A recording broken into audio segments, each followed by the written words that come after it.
why all the Muslims men are allowed to marry for 4 women? And the second one is, how can you prove that Jesus was not crucified? Brother, there's two questions. But are you a Christian? I am. Brother, there's two questions.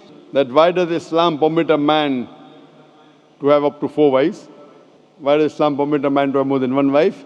And second question, how can you prove that Jesus Christ, peace be upon him, was not crucified?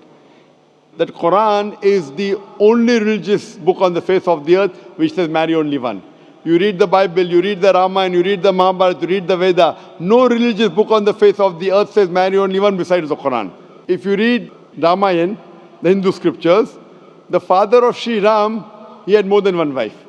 If you read Mahabharata, Sri Krishna, how many wives he had? 4, 10, 1,000, 10,000. He had 16,108 wives. So if Sri Krishna can have 16,108 wives, so why can't Muslims have maximum up to 4? If you read the Old Testament, it says that Solomon, peace be upon him, had 700 wives. Abraham, peace be upon him, had 3 wives. So Old Testament tells you can marry as many wives as you want. Same as the New Testament says that you should follow Old Testament. So in Hinduism, in Christianity, in Judaism, you can marry as many as you want. It is later on that the church put a restriction that Christians should marry only one. It is later on Rabbi Benjamin Yehuda passed a synod and say that Jews should marry only one.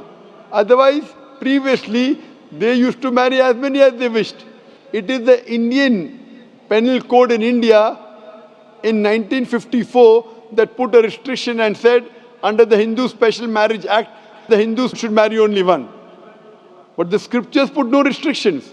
Let's analyze what does the Quran say. Quran says in Surah Nisa chapter 4 verse number 3, marry women of your choice in 2s, 3s or 4s, but if you can't do justice, marry only one. This statement, if you can't do justice, marry only one, is only given in the Quran and no other religious scriptures. Let us analyze why does Quran give permission for the Muslim men to marry more than one woman, maximum 4. The reason is that by nature, male and female are born in equal proportion.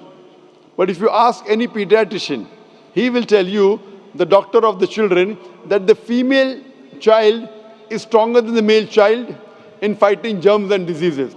So you have more deaths among the male children as compared to female children. So in pediatric age itself, the females are more than the males. As life goes on, there is death due to wars, due to alcoholism, due to drug addiction, due to accident. In all these cases, more men are dying as compared to females. So today in the world, there are more females as compared to males. In few countries, like India and China, the female population is less than the male population because of female feticide and female infanticide. In India, according to a BBC report, every day more than 1,000 fetuses are being aborted after they are identified as females. If you multiply this figure by 365, you get a total of more than 1 million fetuses are being aborted every year in India after they are identified that they are females. According to the Tamil Nadu government hospital report, out of 10 females born alive, 4 are put to death. If you stop this evil practice of female feticide and female infanticide in India, even in India, the female population will become more than the male population. Even in China, if you stop this evil practice, the female population will become more than the male population. Today, if you analyze, in USA alone, there are 4.7 million females more than males. In UK alone, there are 1.2 million females more than males. In Germany alone, there are 1.6 million females more than males. In Russia alone, there are 10.6 million females more than males. And God alone knows that how many females are more than males throughout the world. If I agree with you that one man should only marry one woman, and suppose your sister happens to live in America, or suppose my sister happens to live in USA, and the market is saturated, every man has found a wife for himself, yet there will be 4.7 million females who will not find life partner. And if your sister happens to be one of them, or if my sister happens to be one of the 4.7 million females who have not found a life partner for themselves, the only option for them is that she either marries a man who already has a wife or becomes public property. Public property? Such a harsh word. It is the most sophisticated word I can use. I cannot use a better word. You know, in America, today the statistics tell us, on average, a man has 8 different sexual partners before he settles down with one. Having mistresses in USA is very common. 5, 10, 20, 30, no problem. Having more than one legal wife, it doesn't go down their throat. When a woman is a mistress, she doesn't get her rights. She is dishonored. She is not treated well.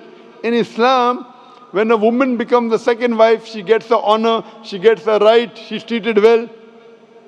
Any modest woman, if you ask her, that would you prefer being a second wife of a man who is already married or become public property, they would opt for the first.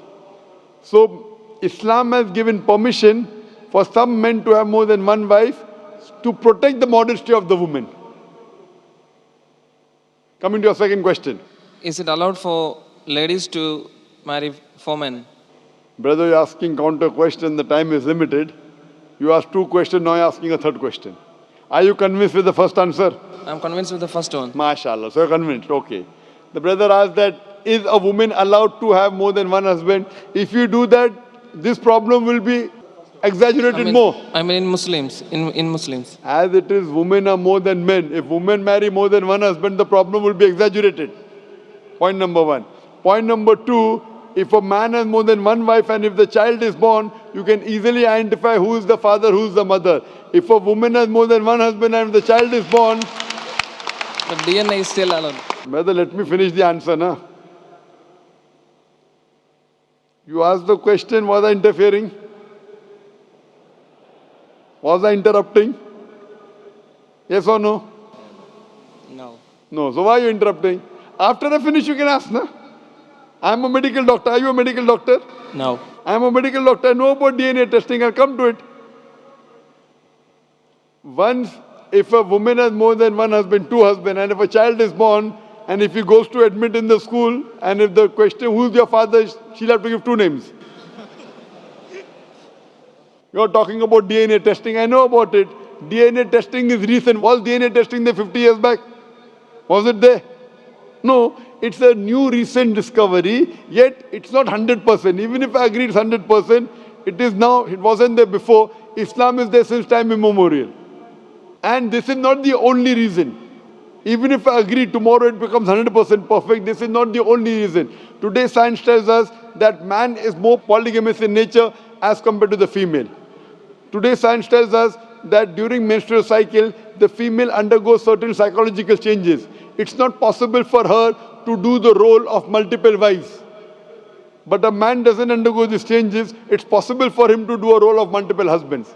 Today science tells us that if a man has multiple sexual partners and all are faithful, there is no problem. But if a female has multiple sexual partners and all are faithful, there are chances of sexually transmitted diseases to emerge. And that disease will go back to the male partner. So medically, it is not acceptable that a female has multiple partners, but medically and scientifically, it's acceptable that a male can have multiple partners.